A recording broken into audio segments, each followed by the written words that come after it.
So I'm at work. I had just got to work and I was informed that I was getting an admission. Now, of course, this irritated my soul.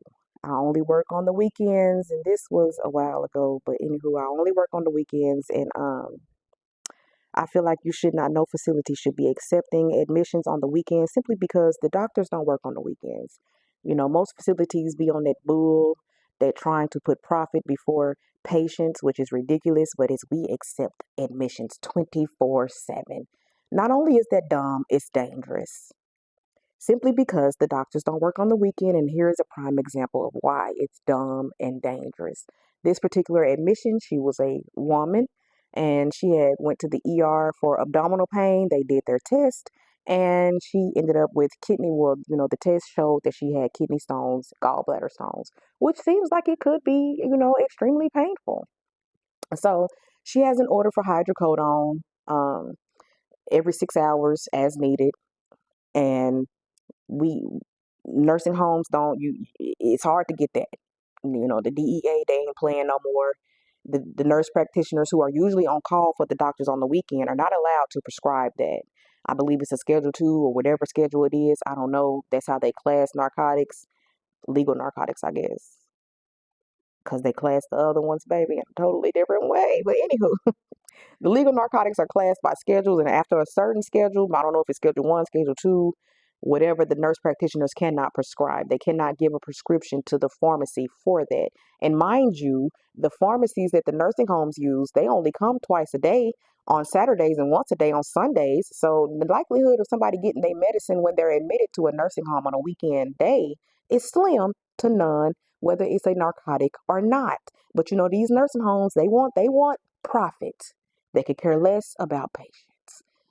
Sad, I know. But anywho, so I let the woman know, like, hey, I apologize. It's a weekend. The doctor is not on call. The likelihood of you getting that hydrocodone is slim until Monday.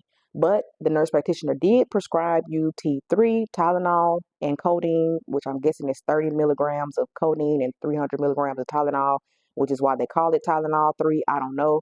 I thought that was stronger than the hydrocodone. So it amazes me that the NPs can prescribe that and not the hydrocodone. But I don't know, girl. Maybe it ain't stronger. Who knows? The medical field is just, it's a mess. Ridiculous right now. It's going up in flames slowly but surely. That violent flame is eating it up slowly but surely. Anywho, this is not about the medical field and all of that. This is about malevolent, matriarchal, karmic feminine energy in elderly women. Now, me as a nurse, I take advocating for your patients, your residents, very serious. And even if it wasn't, just in general, I don't like to see people suffer. I have a heart. I can feel my emotions. I'm not on autopilot. I really do try to help people when I can. So I couldn't get the hydrocodone. We couldn't get the T3 because of whatever reason. I could go into that and rant about it all day. But long story short, couldn't get the T3. So I called the doctor that's on call later on into the shift because she's down here at this point. I'm talking about rolling around the bed from side to side, grimacing, moaning, just hair just all over the place. Just, oh, I'm hurting. I'm in so much pain. I'm hurting. I'm hurting. I'm hurting. So I give her a Tylenol and I call the doctor back and I'm like, the doctor that's on call. Because mind you, her actual doctor that can prescribe that to her won't be back on until Monday. So I ended up calling the on-call service, and it was an actual doctor that actually called back this time. So I'm thinking that maybe he could do it, but he pretty much was like, "No, that ain't my patient. I'm not prescribing that. I can't do nothing." And I'm like, "Well, I'm gonna have to send her to the ER." And he was like, "Well, that'll be best because I don't want her to be in pain, and I can't prescribe that because she ain't my patient." So I'm like, "Well, she got to go back." So I sent her back to the ER that she came from, and that ER called me back and said, why did I send her over there? They don't treat chronic pain. Now, mind you, the pain wasn't chronic. Chronic means anything, I think it's 3 months or 3 years or something old. It's something that's been happening, I want to say a year to 3 years. That's chronic. She had just presented like maybe 2 weeks earlier to that same ER with that pain that came from the kidney stones and the gallbladder stones that they diagnosed her with. So, I'm telling the man this as calmly as I possibly can because, they swear when you're a black woman and you talk like you got, like you mean business, you're being aggressive. That's what they say about us because they love to say whatever. So I'm saying it as calmly as I can, like, bro, y'all diagnosed her with that 2 weeks ago. So how was it chronic, first of all? And second of all, you don't see her in that severe pain that she's in, and you mean to tell me you're not going to treat her? And he was like, no, you should have had your doctors. And mind you, this is a man. A man. And did he sound feminine? Like, not in that way, but the way that he was acting, a bitch. Bitch made man is what he was. A BMN. A bitch made man. No, you should have told your doctors to do it. And da da da. So I'm trying to explain to him, I did everything I could before I sent her over there. So I wouldn't have just sent her, if I was able to correct the issue. And yeah, I don't argue with bitch made men. So I hung up in his face. Did. At this point, the way the medical field is going, what is professionalism?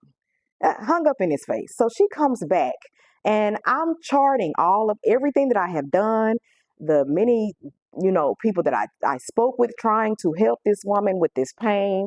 So I tell the CNA, while I'm charting this, can you go down there, change her sheets and everything, make her comfortable as possible? And the CNA was like, yes, because, we're a team. So she comes back. The CNA came back to the desk and she's like, I asked her to turn so I can put the new sheet on the bed. And she seemed more irritated that she didn't get her hydrocodone and she was really complaining about that. And I asked her, I said, well, I thought you were in pain. And she said, the woman said, oh, and started grabbing her leg and doing what she was doing earlier. And y'all, when I say I was so taken aback, I went down there to check for myself. And I peeked around the corner, around the door before I went into the room. And she was on that same, she was on, not the same, she was on the phone, tapping at the screen. I don't know who she was texting or if she was calling somebody or whatever, but she was not writhing in pain.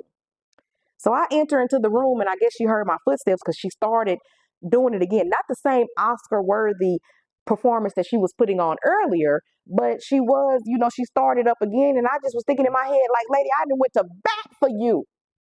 I done talked crazy to this man in the ER. I have asked other nurses in the building to see if they can access the E-kit.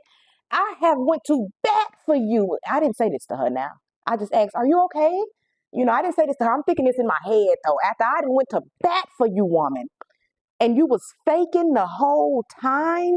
75 years old. 75 years old, putting on Oscar-worthy performances for drugs. I just was I'm talking about, y'all,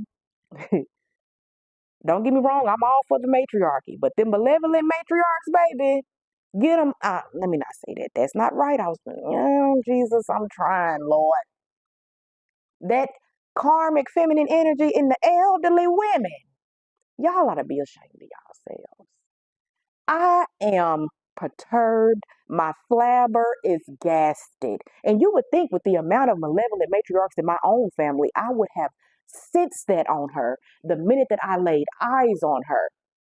But I didn't. I didn't sense it. She got me. And I guess that's how the ones in my family was able to get me too. And this is a warning to everybody out there. God dang it. Y'all,